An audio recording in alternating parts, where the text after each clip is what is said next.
So this is the LFC podcast number 5. We will be talking today about the Champions League performance last night.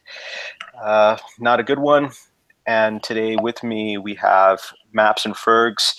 Gentlemen, not a good performance yesterday, so let's get into it. It's a lot to discuss, given our first Champions League game in about 3 years now.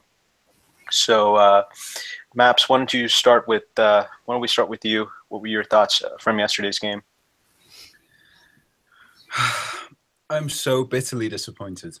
Going into yesterday's game, I thought we had a hell of an opportunity to put a god-awful result against Man City behind us, and we failed to take that opportunity. We were 2-1 up. Obviously, we should have been 3-1 up, but as it happened, we were 2-1 up.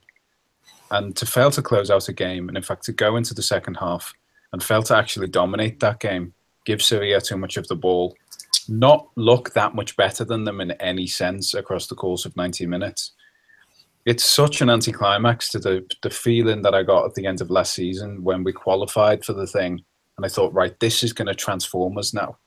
And I couldn't wait to see us in the Champions League.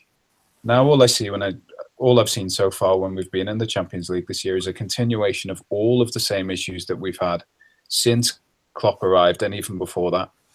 Just the failure to close out a game, the failure to dominate the ball, the failure to make the most basic defensive decisions, the failure to get those right. Something has to change very quickly, because if we keep playing like this, if we get out of this group, I can't see us getting past the round of 16. The thing is, though, like, we're not a better team than Sevilla. Like, we're not. Like, it's just, we're rose-tinted glasses there. Like, we're Liverpool fans. Yeah, we love the club, we support the club, we want them to be the best they can be, but we're not a better team than Sevilla. Like, recent results and progress and achievements show that. So yeah, I mean, we're a project still. It's depressing. Performance-wise yesterday, it's flattering to deceive. It's the same thing. Like, we get glimpses of brilliance, and then we just fall apart. Like, there's no consistency there whatsoever, and it's frustrating. Like, enjoyable to watch, but frustrating, because you just know that there's going to be a 2 or 3 sort of gilt-edged chances for the opposition, and it's just a case of waiting.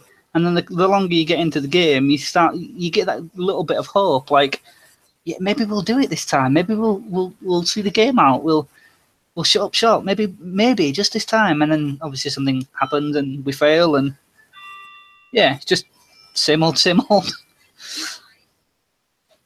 Yeah, it is disappointing what we saw yesterday, especially the result, because we had a chance to, number one, make up for that Man City performance, but we also had a chance to send a statement out to Sevilla itself after they had beaten us in the Europa League final, and just really start the Champions League group stage off on a really, really positive note at home, because Sevilla basically come in here and they've gotten a draw, which is their ideal result.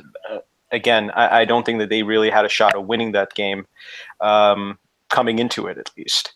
So they'll be thoroughly pleased with the draw.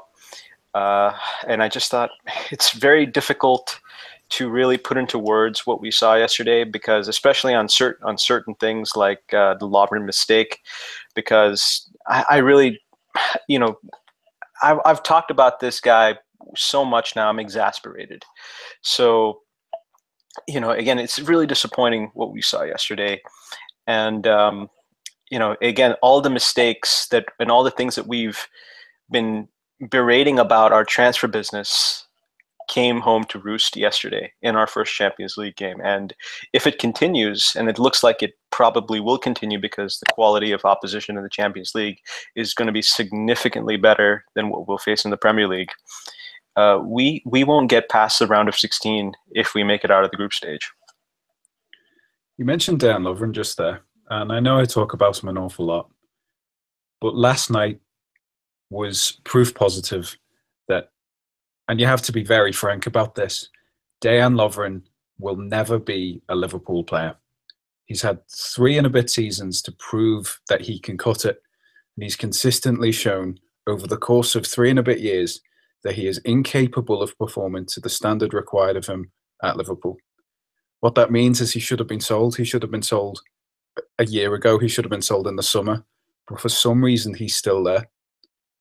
If we want to be successful, if we've got ambitions, if we've got pretensions of going on to actually win stuff, I said this last time, you've got to be ruthless. You've got to say to a player like him, you're off, you're going somewhere else because we can't afford to have you in the team. If you look at like Brian Clough, when he was Nottingham Forest manager, quite famously had this routine when he signed players. He'd say to them, listen, lads, we're signing you for right now. But the moment someone comes along who's better than you and will do a better job than you, we're getting him in. Because if we didn't do that, we wouldn't be doing our jobs. And that's exactly the kind of attitude that we need to channel, because allowing players like Lovren and Klavan to remain in our matchday squad is proof that in terms of our recruitment, we're not doing our jobs. Yeah.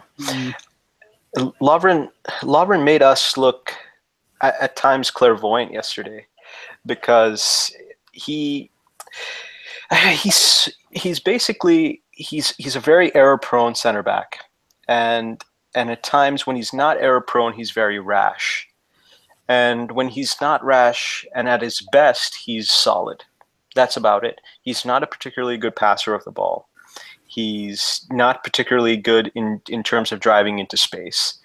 And he's not particularly, I wouldn't say he has great composure either. So what we have at best at times with Lovren is a solid, average center back.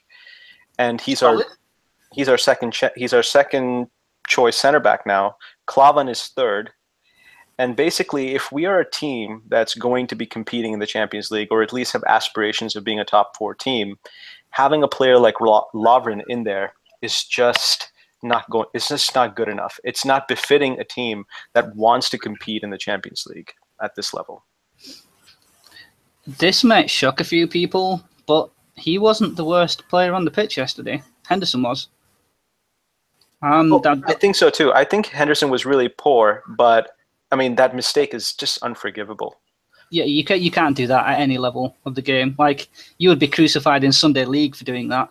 In a Champions League game, with supposedly the elite of the elite, you can't do things like that. You simply can't. Like, it's schoolboy stuff. Lovren had a bad game yesterday. He made an awful lot of errant passes and was just in the wrong place at the wrong time. Mistakes. But yeah, Henderson was the worst player on the pitch yesterday, and that pains me to say that because I am a big Henderson fan. But yesterday he just looked so out of his depth. He really did. Like, he was trying to play the ball quick, and yeah, he just looked stupid, literally. Like he didn't have a clue what he was doing. He was off the pace yesterday, definitely. But I do think there's a player in Jordan Henderson in a way that I don't think there's a player in Klavan or Lovren, or even for the most part, actually, Moreno. Yeah, I wouldn't say his performance yesterday was par for the course, because I do think he's very underrated. I'm not saying he's the best player since sliced bread, but he's very underrated for his contribution. People say, like, he passes sideways, he passes back, but they don't pay attention to the good stuff he does because they've got an agenda. Yeah. But just based on yesterday, yeah, Henderson worst player on the pitch. Lovren was bad, but Henderson worse. I must say I was for the first half pleased with how good Moreno looked going forward. But what we saw out of Moreno yesterday was exactly the issue I have with Moreno, which is that he's really good going forward. He moves forward with the ball really nicely. He's adding some quite clever movement to his game. That was evident for the equaliser. I thought that was great. Some lovely crosses into the box. Really great attack and fullback performance. Then when the second half comes along and Sevilla start to turn the screw just that little bit, start to work their way into the game, start to get on top of the ball a bit, he starts to panic again. They started to get the better of him. He started to fly into challenges rashly. He started to give them the space that they needed to exploit. And don't get me wrong, he wasn't the only one. but his confidence gradually declined. He should have been sent off for one of his challenges towards the end. His head goes. As soon as opposition teams begin to get on top of us, his performances fall to bits. He's a player who needs to be comfortable in order to perform. And yeah, he can perform. But there's absolutely no use having a player like that who can't defend under pressure, especially in the European Cup. To be fair, I think, bar the stupid challenge, where he made the massive flying in challenge, didn't he, that he completely whiffed. But then he probably could have taken the second yellow. Other than that, I thought he was sort of solid. So it wasn't good, but solid. Probably the worst performance we've seen from him this season, but again, that's just looking at defensive side of things. Now, Acumen and I alluded in the last podcast to the way our fullbacks are getting sort of isolated and left out and having to deal with too much. Now, I think he got made to look a bit worse than he was yesterday because he didn't have that protection, especially so in the second half. I know Coutinho only came on for a little while, but before that, we just don't have the support there for him. And because he's not great defensively, if teams do get in and start pressuring us, which let's say that doesn't happen all that often. We don't get dominated. Teams don't really have the ball against us because of the way we play. So when teams do, like Sevilla did yesterday, they had a lot of the possession second half, and we're just in the wrong places. So he just looked out of place and looked worse than he was. So yeah, he was one of the least of my concerns yesterday. I remember we had a similar discussion after the Watford game, to be fair, where I blamed Moreno for the Watford second goal, I think it was, because he dived into a challenge and they exploited the space that was created by the fact that Liverpool's left back was on the floor and nowhere near the ball. Now, I do respect the argument that people made about, that the midfield didn't track the runner, and obviously that made the left back's job harder. And it's a fair point to say, our wingers don't track back, the midfield don't provide enough defensive support. So it is going to make it more difficult for players like Moreno to defend. But I don't think that exempts him from the criticism that when he does have a difficult bit of defending to do, he very often makes blatantly wrong decisions. When he's under that pressure, he can't keep a cool head. So he's still part of the problem. He's still a very big part of the fact that defensively we crumble. Yeah, the midfield don't always make it easy on him, but the person that really makes it difficult for him is himself. Yeah, I don't think he should escape criticism, because obviously I said he made some mistakes, but I just think based upon this season's form at least, that's kind of a blip, and it's not a huge worry for me right now. I agree with the fact that in the long term he's not somebody we can progress with. We can't keep him in the team if we want to get somewhere. But yeah, just based upon yesterday, I could completely overlook his little mistakes yesterday because there was a lot more going on the pitch that concerns me. I would say that yesterday in the first half at least, he was probably our second best or probably our best player. When we're doing well, like Paul was saying earlier, he can look really good, especially when he doesn't actually have to do too much defending. When he gets a chance to push beyond midfield, he really can be a dangerous player for us, and his energy is really terrific. He also won the header that Mane won the penalty with. So yep. He's really, again, but the funny thing is, just look at where he's positioned. He's positioned near the opposition's box, and that's our left back. Mm-hmm. I mean, it's unbelievable how much rein he's given to basically go and push up. And that's really one of my fundamental concerns about the way Klopp's system operates, is because he's giving every player virtually, except for the center backs, absolute and complete license to go forward and abandon shape completely. Which is why we do find ourselves oftentimes cut through so easily, because we barely have any cover. Players who expect another player to be somewhere aren't there, and we often find ourselves on the wrong end of counterattacks, especially last season. So I just, again, it's a fundamental flaw in the system, but again, that's something that we've talked about last week, Fergs. But let's move to this midfield that we saw yesterday, which was, I gotta say, pretty terrible. I know people have commended Wijnaldum out of the three midfielders over there, but let's be honest, no one in that midfield was particularly good at all. Emre Can was pretty woeful. Henderson was not good, and Wijnaldum really wasn't influential. I mean, you can say good, but what does good really mean? How are you influencing the game is what's important. And I just thought it was another really, really inept showing from this midfield. And I made a point today in the forums that if Marco Grujic can't get into this team in this midfield, with only three other players ahead of him, and none of them being particularly good, I genuinely don't know what hope he has at this club. He's going to be loaned out next season, because if he can't make an impression now to get in front of one of these three, there's no way he's going to get in front of Coutinho and Lallana when they come back, and Keita when he comes in next season. Absolutely no way.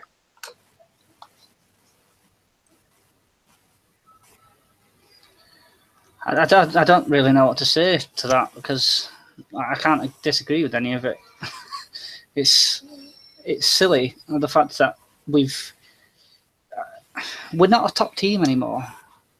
Like that bugs me and hurts me to say that, because I mean, we're Liverpool fans. Through history, we've been accustomed to being a top team, one of the world's biggest teams, and at points for long periods, probably the best team. And then to go from that to then go and get into mix with Europe's elite after a little waiting period, we have high expectations.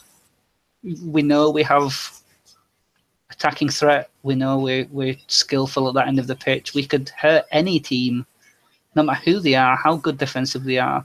Like on our day, we could tear teams apart. But again, it's got to the point where I'm like, I don't know.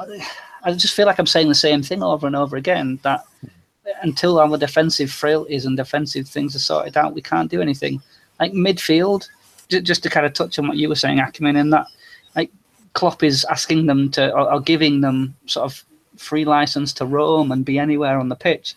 Now, see, I mean, watching him on the sidelines, screaming at people to be and telling them where they should be when we've been caught out and we've made up for it, put the ball out for a throw-in or something, or he's screaming at them and pointing, look, you should have been there.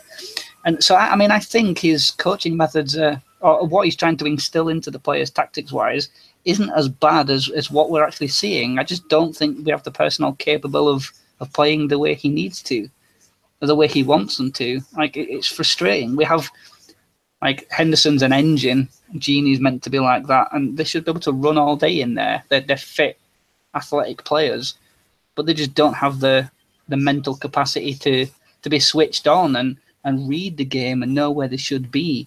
Like, they're reactive, not proactive. We don't have that defensive speciality mindset there to mop up and control and defend those spaces that we suffer from and where the opponents create the most dangerous plays from. So it's frustrating to watch that. And then for the most part, like, where we concede goals is because our midfield is bypassed too easily. And then the pressure is on the defenders, who, again, don't have the mental capacity or mental fortitude to deal with what's being thrown at them. So they collapse and panic and make a mistake. So there's no spine there. There's no mental fortitude. None of the players are strong. They don't want to stand up and be counted. It's just to pass the buck to everybody else. None of them want to be the one to deal with it. So it's just frustrating. I can just about live with the fact that Liverpool aren't a top team. I can make my peace with that. What I really struggle to make my peace with is how easily I think this could have been so different. And what we're seeing at the moment is a complacency on behalf of our recruitment and our management, in that they consistently overrate the personnel that we have to pick up on that midfield. you're right. Those players don't have a great deal of mental fortitude. Not one of them in the midfield last night has got it within them really to properly stand up when they need to. And it's a bunch of fair to middling players who have a game that isn't always that distinct from anyone else's in that midfield. Henderson isn't that distinct from Wijnaldum. Wijnaldum isn't that distinct from Can, and Can isn't that distinct from Henderson. And round we go. The sideways passes, the lack of forward movement, the lack of impetus. It comes to something when the only way, for this season at least, we're going to get anything from our midfield at all is by bringing back into the midfield a player who we've traditionally played in attacking midfield or out wide left. The only way our midfield's going to look up to scratch is by putting Coutinho in there. And then he's got to carry two middling players behind him who, to all intents and purposes, are just there.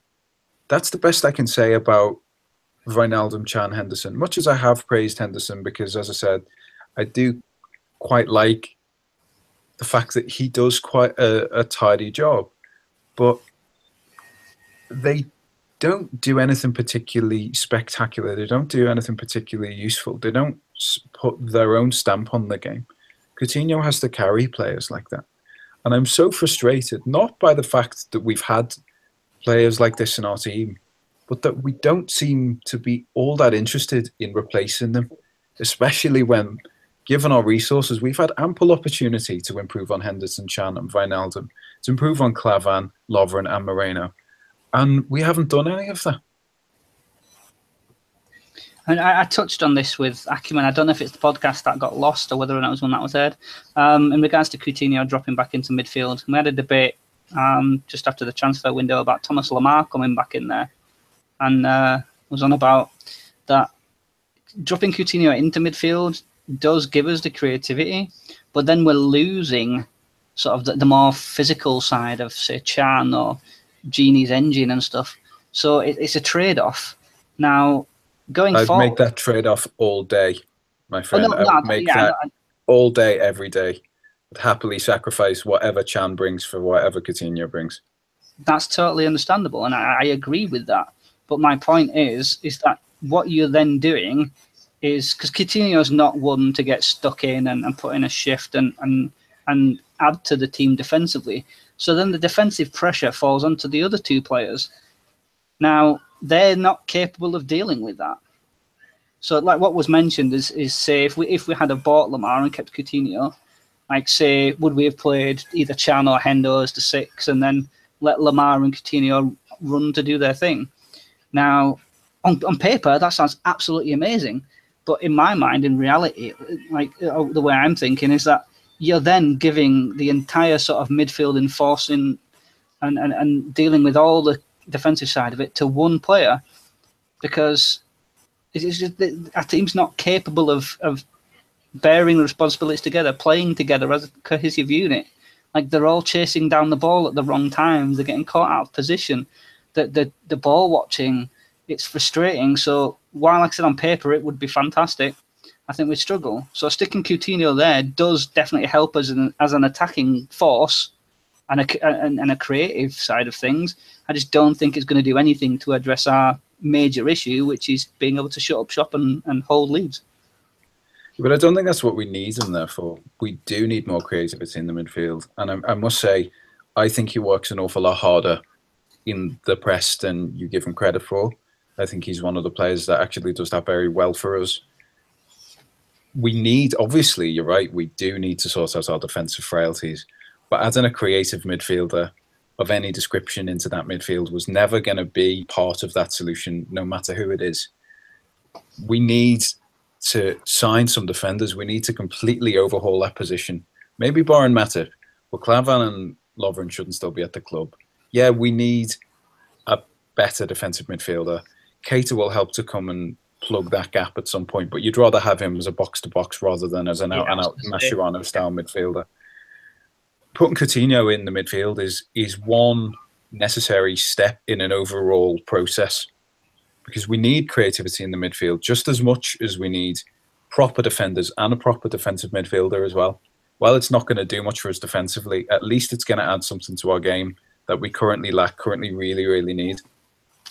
I argue like signing Keita would have been much more sort of, it is much more important and a much more benefit to us than the signing Van Dijk.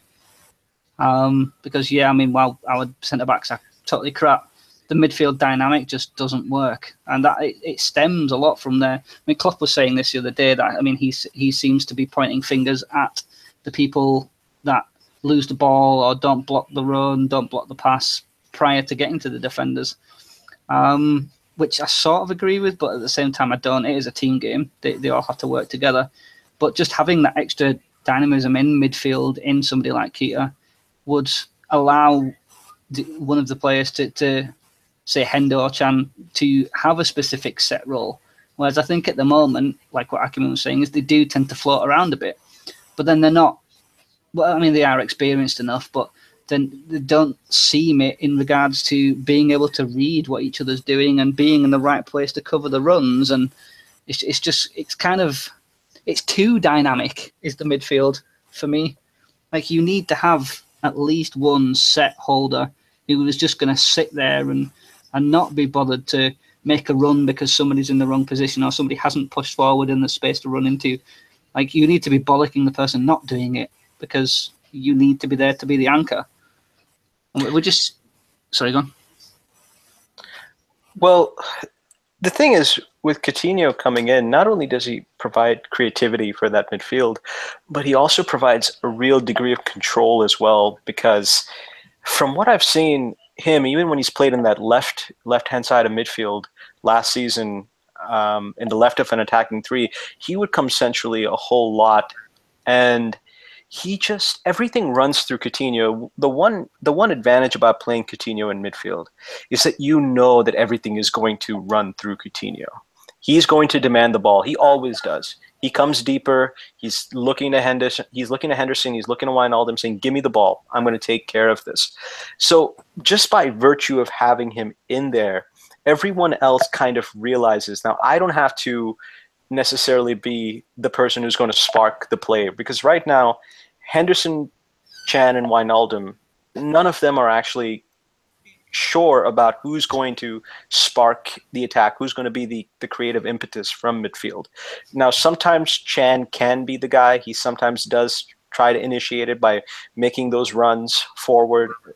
But again, with Coutinho coming in, I think there will be actually a better balance in midfield, because players like Wijnaldum, players like Henderson and Chan will understand we don't have to do the heavy lifting here creatively. We don't have to do the heavy lifting here, controlling and making sure possession is going through us.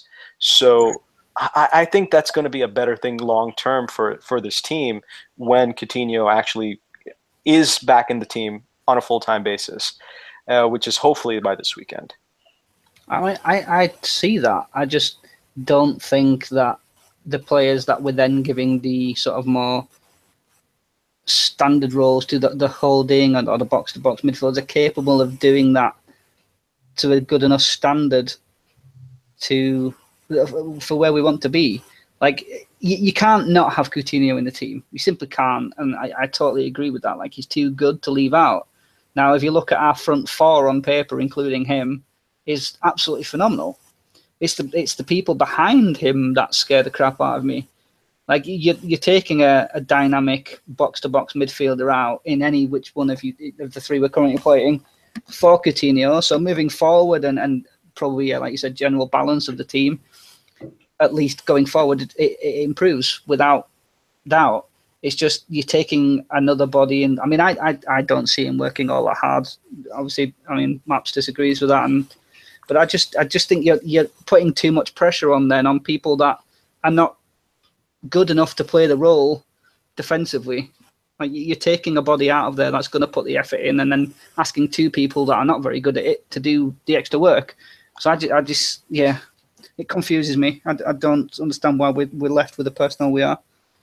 I can't see any reason why that means that we still shouldn't put Coutinho there. It's not a failing in Coutinho; it's a failing in the other personnel that we've got. Yes. And we've seen the midfield that we had last night play multiple times together this season, and it flat out doesn't work. I'm not worried at all about what it's going to do to the defensive capabilities of that midfield, because overall their capabilities aren't that great. To actually add some class to that midfield is so much more important than simply having Wijnaldum, Henderson, and Emre Can in a kind of mid-lane midfield setup, purely because defensively they might be all right. Put some actual quality in there. We've got that. We have a player who we know can play there. He can spot a pass like no one's business. He can help us to dictate the tempo, control the game. The fact that Can and Henderson or Wijnaldum, whichever combination of those two, are going to be playing with him, aren't that brilliant defensively isn't a reason to not put Coutinho in. It's a reason to replace those players specifically, so that Coutinho can actually play in a midfield that suits him, rather than having to carry them. So put him in the midfield for now. It's better than anything else we could do with that midfield, given the personnel that we've got, and then properly overhaul that position in January, so that we don't need to be having this conversation anymore. Yeah, I just don't see it as a stopgap. I think probably the way I'm putting it across is maybe sounding like I'm saying don't play him because we need the extra sort of defensive stability. I'm doing air brackets right now because we don't have any. But yeah, like I said, you can't not play him. But at the same time, I tend to focus more on the defensive side of the game, and I have done for as long as I can remember, because that's kind of what I do. I want to see better defending, better positioning, and it frustrates me that we don't. I mean, the paid thousands and sometimes hundreds of thousands a week to do that. It's ridiculous that they can't. And yeah, I mean, we're going to be better going forwards, more rounded, have better control, like you say. But it's weakening us defensively, and that's something I can't accept. I don't believe for a second that it weakens us defensively. Yeah, I agree. I really couldn't disagree anymore with the idea that we're weakening ourselves defensively, especially because if we're controlling the game, which is something that Philippe Coutinho can help us do in the midfield, then it means that the opposition is seeing less of the ball. And to be honest, Wijnaldum is already playing a role that Coutinho can do about 10 times better than him. If you were to take Wijnaldum out of the team and put Philippe Coutinho in there, I don't see how that inhibits the defense. And if it does inhibit the defense, I don't see how the knock-on effect of that isn't that it just makes our attack so much better, that the improvement in the attack is going to be so much greater than any decline that we see in the defense. Just can't see that. It could be because we haven't seen our sort of new look attack with Coutinho there in the deeper position. So we haven't seen Mane, Salah playing the wings with Coutinho there to be able to find them. So, I mean, from my point of view, focusing defensively, I haven't kind of seen the control and the dictating of the game and I don't have a comparison right now. For all intents and purposes, it could be absolutely amazing. I hope it is that Coutinho comes in, the other guys settle down after Mane's ban, and we do control the game. We dictate it. We have the majority of the play, and we don't have to rely on the defense to bail us out. Because we just overwhelm teams. That would be absolutely fantastic to see. Just because I haven't seen that yet. They haven't played together. They haven't got into their rhythm. I haven't seen it. I can't say. So what I am seeing right now is defensive failings and frailty. And it scares me, the fact that while we are poor in midfield right now, we're going to put somebody in there who doesn't exactly have, in my mind, a great work ethic or good defensive news to help us out. It just scares me. We are a better team for having him in the team. I can't disagree with that at all. That's not what I'm saying. It just scares me, the thought of putting the defensive burden onto two players rather than three. And so just moving on from the midfield, yesterday our attack looked, I would say, pretty good yesterday. Salah was probably the best player in that three. So we're not going to be having Mane for the next three Premier League games. How do you guys see this playing out now going forward, with Oxlade-Chamberlain probably coming in for him and Coutinho probably getting a start? Are you guys excited to see this sort of new look Liverpool that we might be seeing for the next few weeks? think overall the effect of seeing Mane leave the team for a couple of games and seeing Coutinho come in, as well as Alex Oxlade-Chamberlain start. Yeah, to be honest, I think it's probably a more rounded setup than the one that we've seen in the first few games. It would be so much better with Mane in it. I'm still, though, quite excited to see how it goes, because I think Coutinho could be the glue that holds all that together. I'm cautiously optimistic on Oxlade-Chamberlain. He needs to add goals and output to his game. I like his directness and his pace and his strength, and he does all of those things very well, but he doesn't score goals or assist very well. So I think Mane is going to be a miss, but hopefully, because we still have pace down the wings and we're bringing a world-class midfielder back into the setup, we should hopefully cope without Mane for the next 3 games. Mane has been our best player this season by far. Yesterday, for the first half at least, Salah was what I hoped we'd signed when we got him, because he just everything seemed to go through him. So far up to this point, prior to this game, I thought he'd kind of flattered to deceive, in that he looked good without doing an awful lot, if that makes sense. Yeah, he got a couple of assists and goals, but his final ball, his delivery, his decision making wasn't all that great. Yesterday, we put together some absolutely amazing free-flowing football, and there's going to be teams that are going to get absolutely tonked this season off of us. I wouldn't be surprised to see a couple of 7s, maybe an 8, if it clicks and we have everybody there. Firmino's doing a great job of. Everybody's kind of, well, he's not a striker. Is he a striker? And you have the debate: is he a number 9? Should he be better as a number 10? And it just works. I'm really happy with the top end of the pitch. Really happy. Yesterday, again, I think we probably could have put away some of the chances we had, and should have, not just could have. Not looking forward to Mane being out.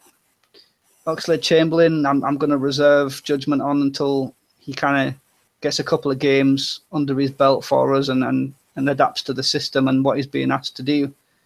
I can't say I'm hugely thrilled with his signing, but again, everybody has their own choices and opinions. I hope it works out. Yeah, I'm not happy about the Mane suspension. Again, I made my position quite clear in the forums post-match thread from last week, but I'm confident with Oxlade-Chamberlain because, again, we have speed, we have directness with him. We don't have necessarily the output that Mane is giving us at this point, but we have speed and we have directness. Couple that with the return of Coutinho most likely, and I think the next 3 games should be fine in the Premier League for us. Also, one of the things I wanted to touch on is this pattern of substitutions with Jurgen Klopp. Again, we talk about being proactive and being reactive. Again, his substitutions, they really, really frustrate me as being very reactive at times and also being extremely late as well. It really frustrates me as a fan to watch this. When we need something, he needs to be proactive, read the situation before it actually happens, and then make the substitution rather than waiting for something to happen and then make the substitution.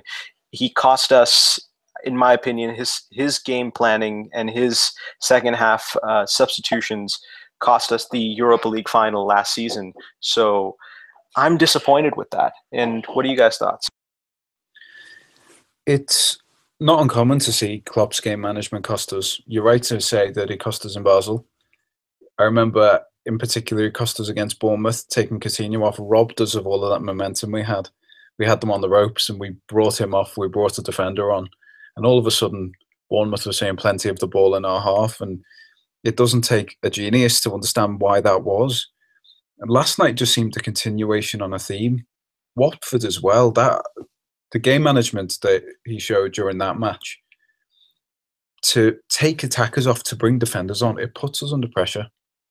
It's not a particularly proactive thing to do. And also the idea behind it doesn't really stack up to a great deal of scrutiny. You can't give the opposition the chance to attack you in the final stages when they're chasing a winner. Now, that wasn't obviously what happened last night, but what frustrated me about his game management last night was to see two fullbacks having a pretty difficult time towards the end of the match. The markers are getting the better of them a bit. They're putting in some rash challenges. They're losing their heads a bit. Both of them on yellow cards. Both of them stayed on the pitch, apart from Joe Gomez, obviously, who was sent off for a second bookable offence. Now, I can't wrap my mind around why on earth they were both given 90 minutes. One of them had to come off. Surely one of them did. Because it puts us under so much pressure when your two fullbacks have already been booked. They can't play their natural game. They've got to play within themselves and be cautious. We could have really prevented so much agony last night by being, as you said, Acumen, really proactive with the way we did substitutions. Bring Trent on. I can't remember if Trent was in the squad, but if Trent's in the squad, bring him on after that yellow card's been doled out. What then obviously happened was Sevilla saw their opportunity. They took advantage of the fact that our defence were playing within themselves, and they got the equaliser. It was only after that that we made any changes. It's just so frustrating to see such obvious decisions not being made, especially when, as a consequence of that, you're then chasing a winner, and then you start taking off your best two attackers. Mane and Salah both came off when we needed to chase a winner. And it didn't seem immediately clear to me what system, if any, Klopp had in mind that he wanted us to play. It didn't seem to make any sense. His game management, in a sentence, continues to cost us. And whatever the reason for it is, it has to stop. He has to start being more proactive. He has to start making more sensible, more obvious decisions. And he has to start learning how to see a game out. I think, from my point of view and what I'm seeing, is that Klopp seems to be too much of a fan while watching the game. He just gets lost in what's happening, and he's living every single kick, and it's just like he just forgets. Like then he snaps, oh shit, yeah, look at the time. I need to change something around. What's not working? And he sits and goes and talks to Buvac and to come up with something. But yeah, it's too late. Like, you have to be proactive. I mean, there are going to be occasions where reactive is the way to go. Like, you don't have a choice. Somebody picks up an injury or whatever. Just, yeah, I don't even know really what to say, because it's a source of frustration. I mean, as fans, we say this is what should be done. We believe we can see what's happening, and we're questioning why it isn't. So then why, do they continue to do the same things? Is it arrogance? Is it ignorance? Like, is it only his way is going to work? And substitutions are a thing that's riled me for probably the best part of the last 10 years. Rodgers did the same thing. It's just, yeah. I don't even really know what to say. I don't understand how people can be so naive and blind as to not see what everybody else seems to be able to. But I think that's actually part of his philosophy. I think that's why he makes his substitutions often so late, and sometimes, like yesterday, he gave Sturridge about 8 minutes, and he gave Oxlade-Chamberlain about 3 minutes plus added time. I think the way he operates is he believes the first 11 should be the ones who win the game. And I also feel that he thinks that substitutions when you substitute players, you're going to disrupt the flow of the team. That's what I believe is going on in his head, why he doesn't make substitutions earlier on, around the 60th minute mark or the 65-minute mark, giving a player enough time to actually go in there and make an impact. My personal feeling is that he thinks that we will lose control or momentum in that situation, whereby the players on the pitch are comfortable with one another and they will figure it out. That's the only reason I can really think of when you give players only about 6 or 7 minutes near the end of the game to basically go on and get a winner. I would say it maybe is a little bit of arrogance, but also it's just maybe something philosophically he feels is the way forward and how football should be played for a Jurgen Klopp managed team. We'd already lost so much momentum for such a long time during that game when it was obvious that one of Gomez or Moreno should have come off. So whether if he feels like it's going to remove us of our momentum, then I have to say, well, what momentum? Because for a large part of the second half, the momentum was with Sevilla. They were taking advantage of a team that were tiring in the defence. They were beginning to panic, make the wrong decisions. As I said, the two fullbacks had been booked, as I said just a moment ago, playing within themselves.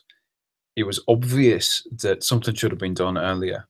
It wasn't going to rob us of any momentum to reduce our chances of being reduced to 10 men in the last 10 to 15 minutes of the match. It's something that should have been done. I don't understand what momentum he thinks we had that we were going to lose if we brought someone like Alexander-Arnold on instead of Joe Gomez. Yeah, his overconfidence in the team we have. Somebody touched on it a little bit earlier.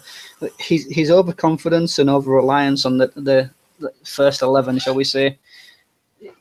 He's seeing things obviously on the training pitch we're not privy to, but when it comes to game time, we are seeing everything that's happening from a better viewpoint with the opportunity to have multiple replays from different angles. Yeah, I mean, I know you can see that afterwards, but how much time he specifically gets to sit and look at that, and it's not just information somebody else is passing from review analysts or whatever.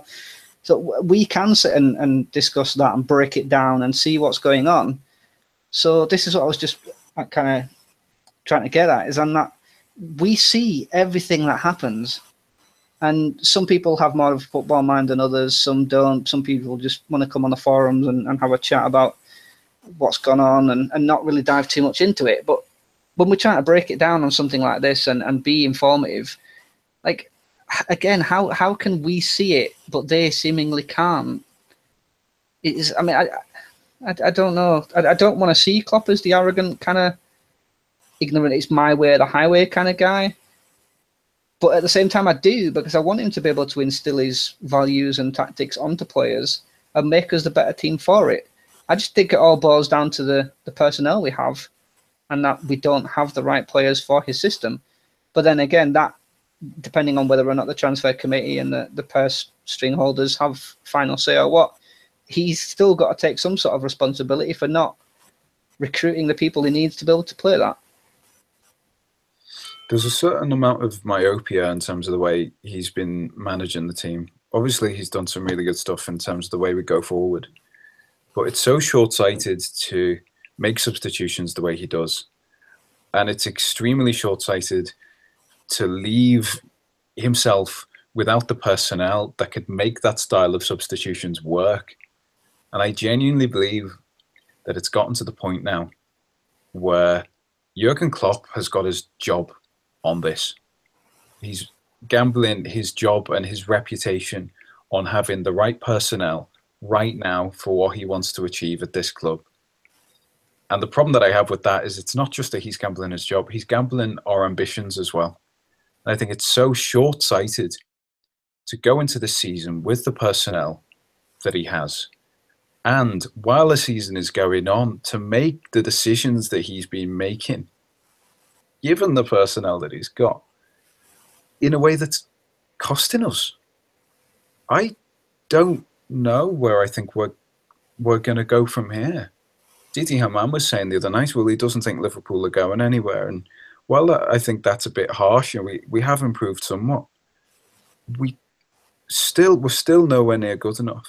And if by the end of this season we haven't improved on a fourth place position, we don't look any better in defence, things are going to look very difficult for Jurgen Klopp, I reckon.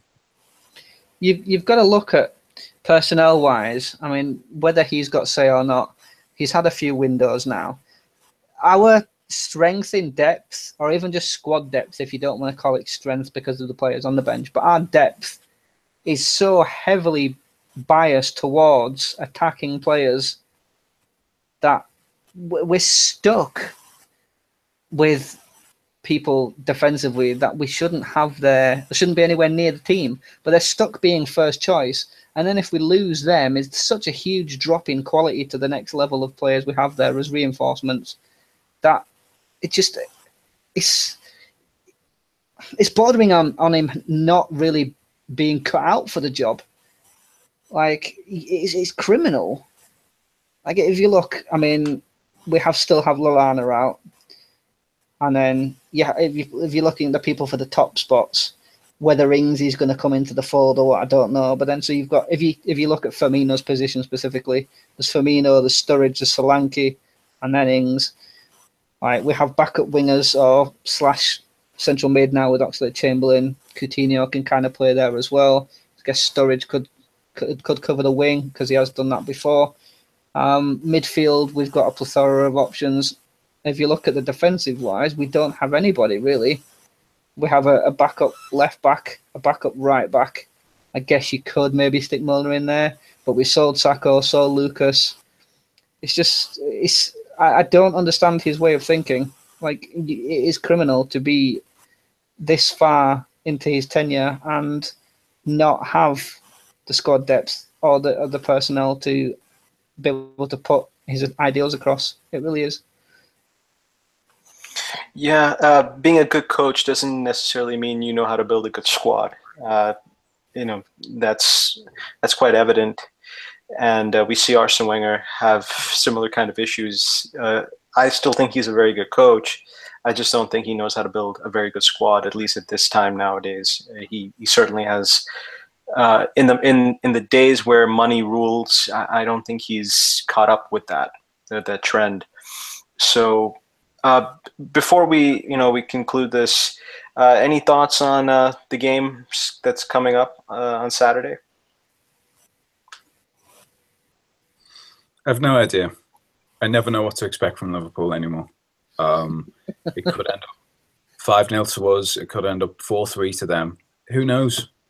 That's part of the adventure of being a Liverpool fan in recent years. We just never know what to expect. So I'll watch the game with no expectations, hoping for a good result, because it feels like a lottery watching Liverpool these days. And hey, I mean, I suppose that's part of the fun. I expect to concede. I expect we will concede at least. I don't think it'll be.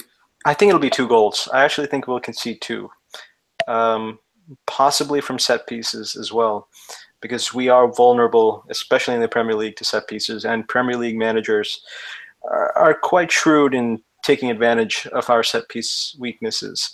One quick thing for Saturday's game. Do you guys want to see Lovren start the game, or would you want to see him bombed out the team? He has to be dropped. Even though Klavan is not good enough, Dan Lovren has to be dropped. You cannot excuse that performance against Sevilla, and you can't reward that performance with another outing against Burnley. Even if Klavan isn't very good, which, let's face it, he's not. He's got to be taken out of the team. He's got to be taken out of the firing line, at least for a game. Thing is, though, like, if you look back to the last game Klavan had, he got absolutely torn to pieces as well. So you're damned if you do, damned if you don't in that situation, really. That's true. Although I'll give Klavan one benefit of the doubt, he was torn to pieces by Gabby Jesus and Sergio Aguero. So, it's one thing to be torn to pieces by those two. So I'll give him. I'll let it slide for him compared to Lovren, what he did yesterday. Yeah, I'm expecting to see. I actually think Lovren will start. I actually don't think he'll be dropped.